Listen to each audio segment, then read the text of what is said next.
Salut tout le monde, aujourd'hui on parle de mining, minage de coins.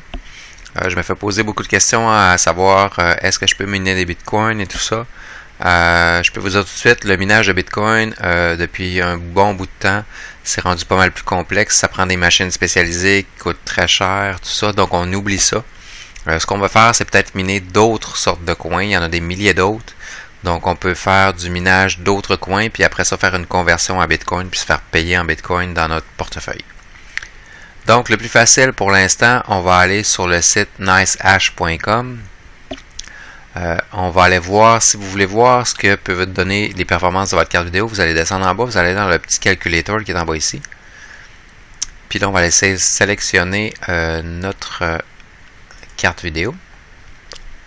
Donc, moi ici, j'ai une 1070. L'électricité au Québec, ça ressemble à peu près à 0,6 sous par kilowattheure. Calculé. Zone d'aujourd'hui, 7,19, cette carte-là. 208 par mois.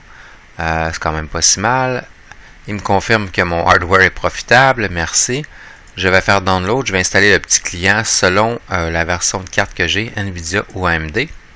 Donc, on va chercher notre version. On installe. On exécute. Je vous avertis tout de suite, ça pourrait arriver qu'il y ait des antivirus qui taguent ça comme étant un fichier potentiellement dangereux. Ce n'est pas le cas pour NiceHash. Ça a été vérifié. Il y a des milliers de personnes qui l'utilisent. Les antivirus pourraient l'identifier comme étant un Bitcoin miner. Évidemment, c'est ça. C'est un Bitcoin miner, mais les antivirus l'identifient comme étant potentiellement dangereux. Ce n'est pas le cas. Vous pouvez le mettre dans vos exclusions pour éviter les désagréments. Si vous faites affaire avec d'autres miners, faites attention. Il y a peut-être des cas où il pourrait avoir des virus, mais pour celui-là, problème. Donc, on choisit la version selon notre carte vidéo. On installe. Première fois qu'on va le lancer, le logiciel va faire un benchmark qu'on appelle, va faire des tests avec votre carte, les différents algorithmes de monnaie pour voir laquelle est la plus rentable. On le laisse aller. Ça peut prendre jusqu'à 45 minutes, mais ça le fait que la première fois. Il n'y a pas de problème avec ça. On laisse aller ça, puis après ça, pas plus compliqué que ça, on va commencer à miner.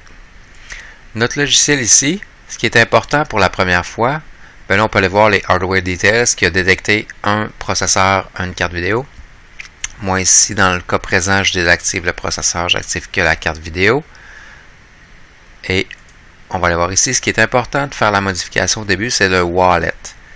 Vous devrez avoir une adresse de wallet, une adresse de portefeuille Bitcoin pour utiliser ça. Si vous n'en avez toujours pas, allez voir mes autres vidéos, je vous explique comment en générer une. Donc ici, ce qu'on va mettre, c'est notre adresse de portefeuille Bitcoin parce que le logiciel va faire la conversion à ce qu'on mine pour aller déposer ça dans cette adresse-là. Donc c'est ici qu'on va aller mettre notre adresse. Puis après ça, worker, on peut lui donner un nom si on veut. Mais sinon, pas bien plus compliqué que ça. Configuration, on va aller chercher le serveur qui est le plus proche de nous. Dans ce cas-ci, au USA. Ici, on peut cocher quand on est idle, auto start si on veut. Puis le reste, ça, on va attendre avant de passer à ça. Puis sinon, on va juste appuyer sur start. Ce que ça va faire, c'est que ça va commencer à miner carrément des coins. Ça va nous donner un estimé ici qui va apparaître. Celui-là date un petit peu. Le best, c'est de le laisser rouler pendant quelques minutes. Puis de revenir voir ici qu'est-ce que ça donne. Ça va aller nous générer des coins qui vont être sur le NiceHash. Puis quand on va avoir atteint un certain montant, ça va être déposé dans notre adresse de wallet. Pas plus compliqué que ça pour l'instant pour faire du minage de Bitcoin. Par la suite, vous irez voir mes autres vidéos. Je vais vous montrer comment faire la conversion de Bitcoin en argent canadien pour avoir ça dans notre compte de banque. Parce que c'est ça qu'on veut en bout de ligne. On va avoir des dollars pour dépenser. Donc ça, c'est une autre étape. Mais pour l'instant, ce qu'on fait, on mine des coins. Ça fait la conversion en Bitcoin. Ça dépose ça dans notre portefeuille. Puis ça reste là pour l'instant. Donc, c'est pas bien plus compliqué que ça pour commencer à miner des coins.